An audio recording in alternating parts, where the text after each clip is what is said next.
Do you know what disappoints me most about new Legends figures? They only cover smaller characters, and they end up denying them the larger toys that they rightfully deserve.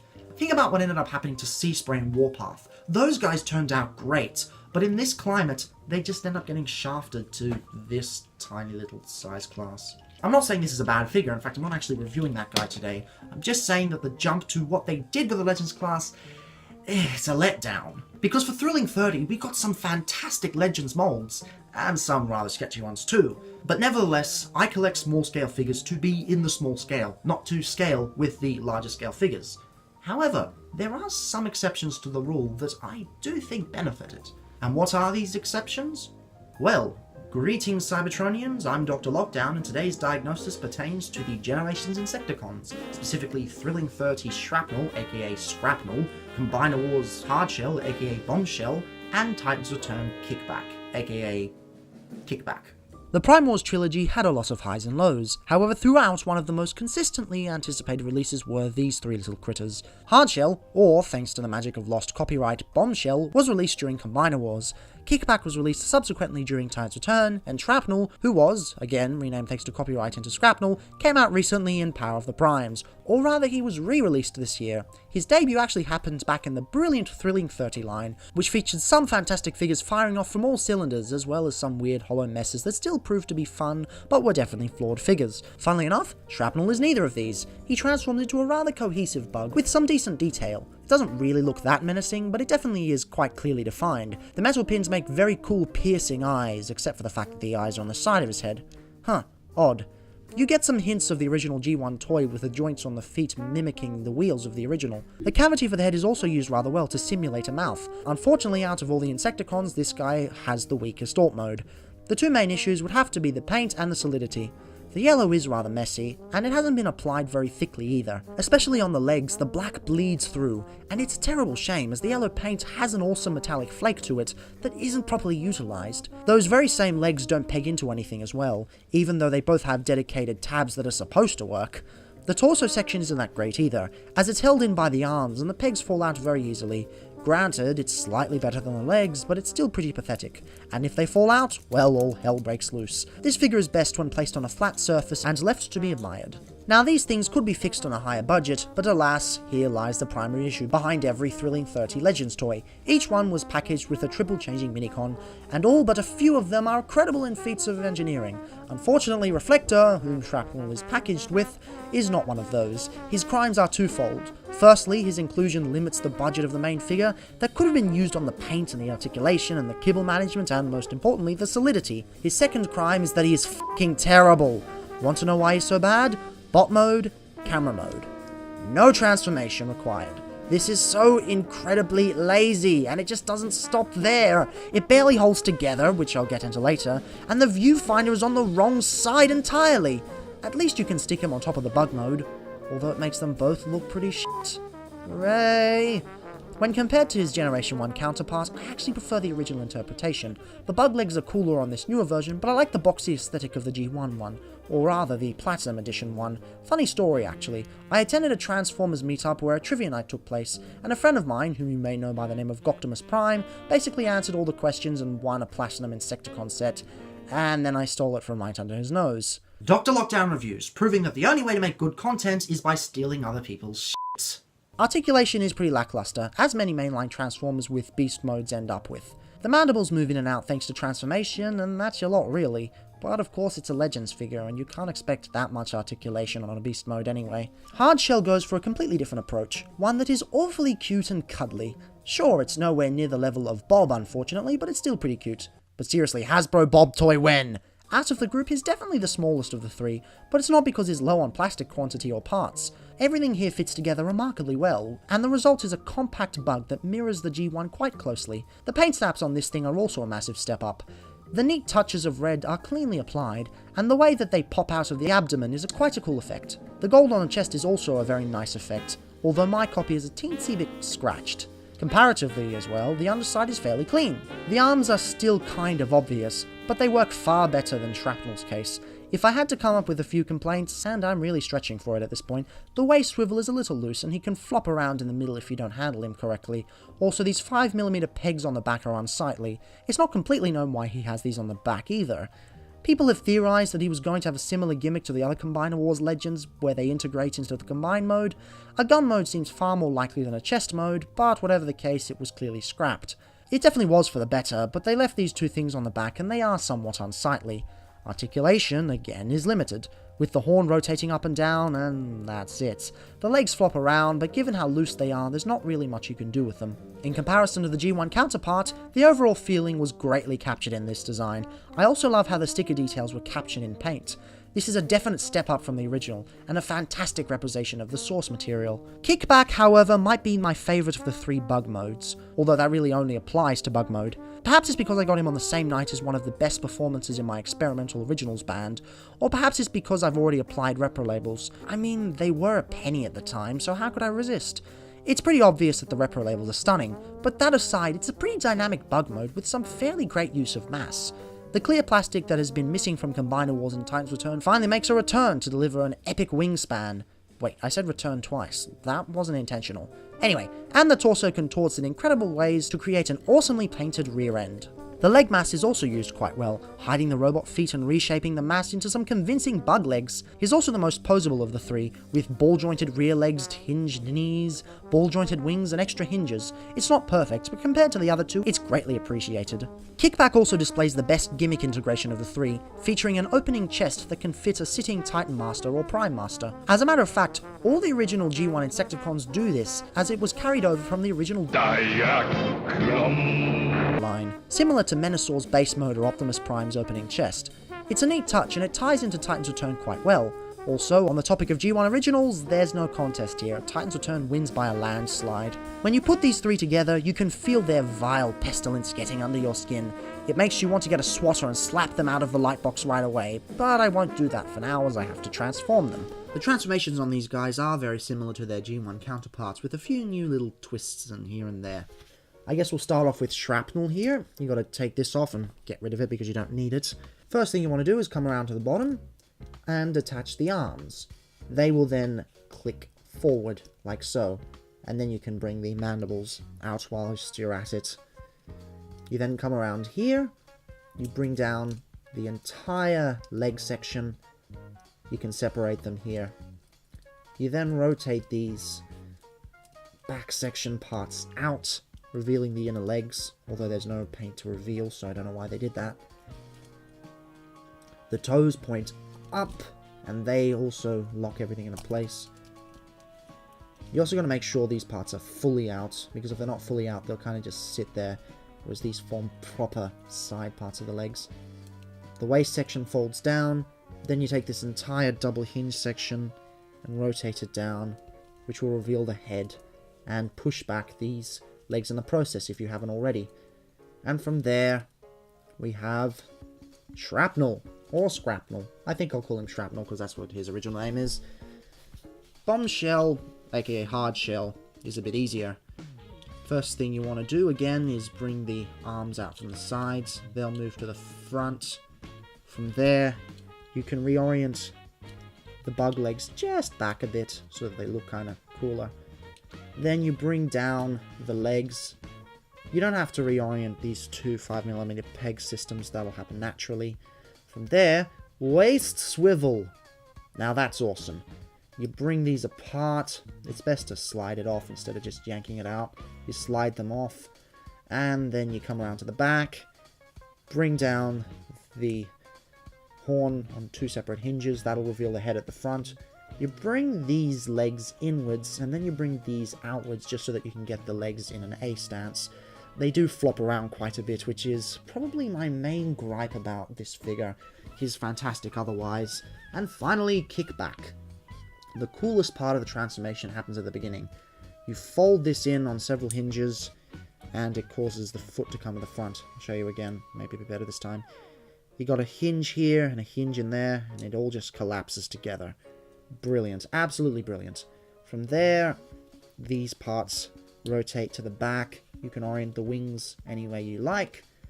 The arms at the back are kind of tucked between his legs, so you just undo them. There are 2 shoulder hinges that fit like that, and they work perfectly fine. And then finally, you take this top head part, fold it to the back. It's best to bring this down, because then it makes it easier to rotate it around. Also, the hinge there is very weak, so it's best to do that. And here you have the 3 Insecticons, like so.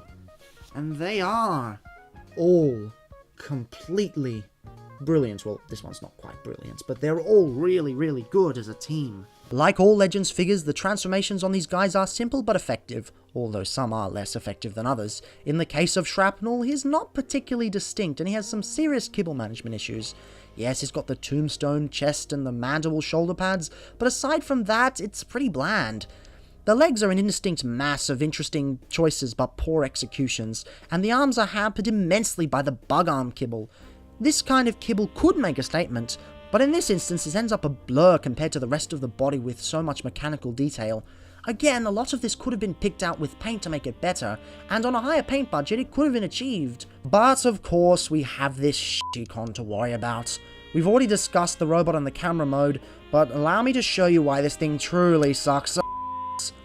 Yep, that's the transformation. Pretty pathetic, huh? There are so many issues with this thing right here. First off, it's entirely hollow. You can see the plastic scaffolding destroying the illusion of solidity. Second, the paint. There's essentially none. Third, and this thing goes in hand with the paint, the silver plastic used. This borders on the level of Games Workshop grey, looking specifically ugly under these circumstances. Fourth, the contouring. This thing doesn't look like a sleek and sexy gun. It looks more like a confused mess that the designer came up with under a minute after being sleep deprived and half drunk. Fifth, the camera lens. This is some pretty pathetic kibble, I tell you. And finally, and this is the worst part, the spring. Because of the mechanism used, the robot mode doesn't hold together. At all. Eventually, either the spring will break down and it won't work, or the tolerances will get screwed up and the robot mode won't hold together. I know I'm pretty much using Shrapnel's segment to mainly rant on this piece of garbage, but there are 2 reasons why. One, he's just that bad. You really have to see him in hand to understand how bad he is. And 2, it creates an interesting dilemma. See, between the 2 releases, Hasbro decided to ditch Reflector entirely, but the Power of the Primes release of Shrapnel still retails for $20. So, what's the better option? Buy the original for better value, only to get a free figure that's complete or buy a figure that doesn't have it but pay the same price as that version does. It's a bit of a no-win scenario, but personally I was never worried about it because when I purchased it, Power of the Primes wasn't even rumoured in public consciousness. The point is though, there's far more to talk about a shitty toy than an average one, and Shrapnel is overall pretty average. I mean, there's a reason Transformers Fan Page 101 put this guy at number 7 of his worst Transformers of all time list. It's when you fold this up, and then this happened. God damn, does that look ugly? However, that being said, there's a solution to the weapon problem. Buy non-F guns. Somehow, I don't know how, but non-F has the power to make certain figures look a million times better just by adding a weapon. I'm not even joking when I say that this gun makes Shrapnel into a much better toy. At the time of writing this review, the set is still available, so I'll include a link on both the screen and in the description. His articulation is as standard as you can get. The head swivels and he has ball-jointed shoulders and elbows. His hips are also ball-jointed, as are his knees. It gets you most poses that you'd expect to see at his size. Also, aside from the chrome mandibles, there's really no contest between this and the G1 version. I'm just showing a comparison because I can really, because it's my video and I can do whatever the hell I want. Next along the block, Hardshell swoops in like a real bombshell. Pun intended, and I enjoy every second of your pain. Overall, he's actually a pretty clean robot mode.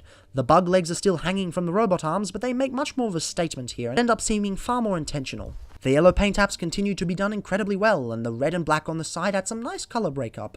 It's a nice extra touch, and the fists take a little bit of extra inspiration from Combiner Wars Rook, inserting fist cannons that add an extra layer of danger to the design. They aren't 5mm compatible though, which isn't really that big of a shame. The best part of the design would have to be the head though, piercing through the shoulder pads with immense cartoon accuracy, yet still providing a fierce scowl. It sadly isn't articulated, but it's painted extremely well. In fact, out of the 3 Insecticons, Hardshell is actually the best painted by far. There are a few issues with this figure, of course. There's the lack of a head swivel, but there's also 5mm pegs sticking out of the knees from the scrapped gimmick. They're not as bad in this mode, but it's still baffling why they didn't just get rid of them. The main issue, though, is the bug legs. These things are incredibly annoying, constantly flopping around and getting in the way of posing. You have to orient them in a special way in order to have the figure maintain an A stance, but with such loose hinges that can be a problem. It's not enough to get angry over, though, as this guy has some pretty fantastic articulation for his size.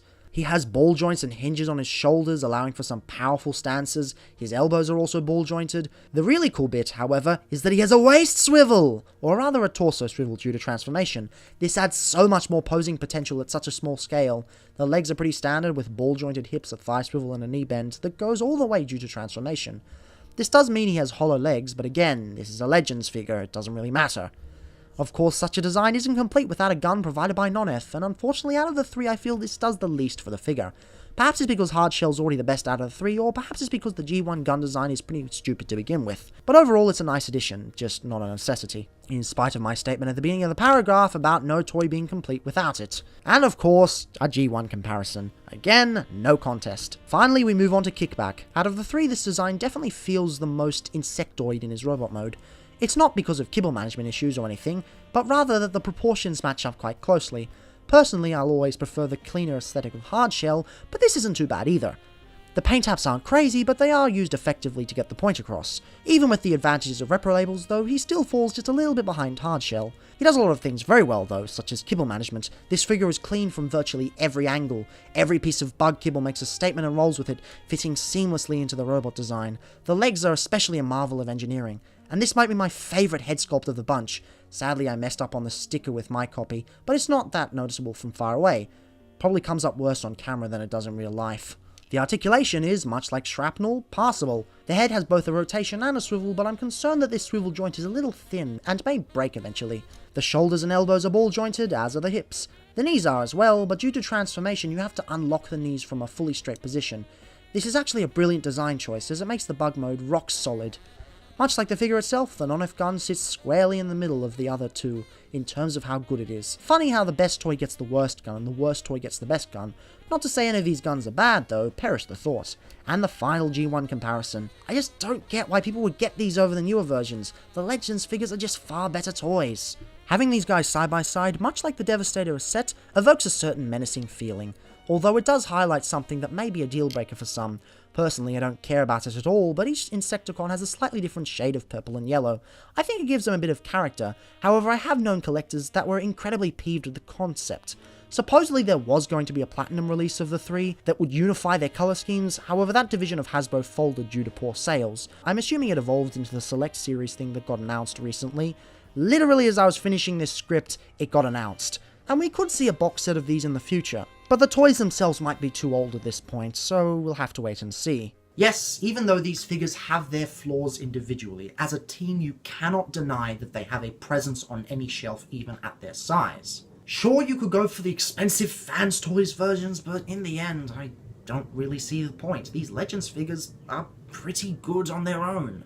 Even the worst Insecticon of the three still has a lot of fun play value to him. And if you end up skipping the Minicon, it's perfectly fine anyway, because the Minicon is utter garbage. I cannot stress how bad this piece of garbage is. If you can avoid getting him, whether through the Power of the Primes version, or whether through an incomplete Thrilling 30 version, then go right ahead. Skip him. He's not worth it. But the best out of the set would definitely have to be Hardshell, because the articulation is completely on point. I don't know why, but certain Legends figures are definitely a cut above the rest, and Hardshell really fits into that category. Although Kickback does have the best bug mode. Sure, his robot mode is in the middle between the two, but he's still fantastic, and I would recommend getting all of them in the end. I'd recommend you get Shrapnel first, because he's at the bottom of the ranking, and then you won't be disappointed by him after buying the other two. But regardless, it is still a cracking set. I mean, there are far worse things that could be swarming your house at this time of year, especially during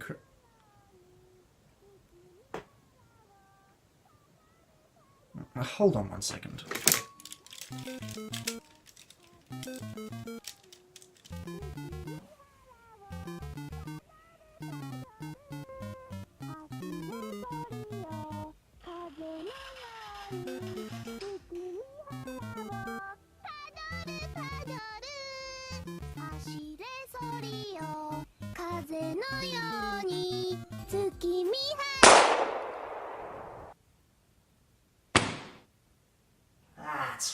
politely f off. This is a Type Moon free household, you stupid piece of shit.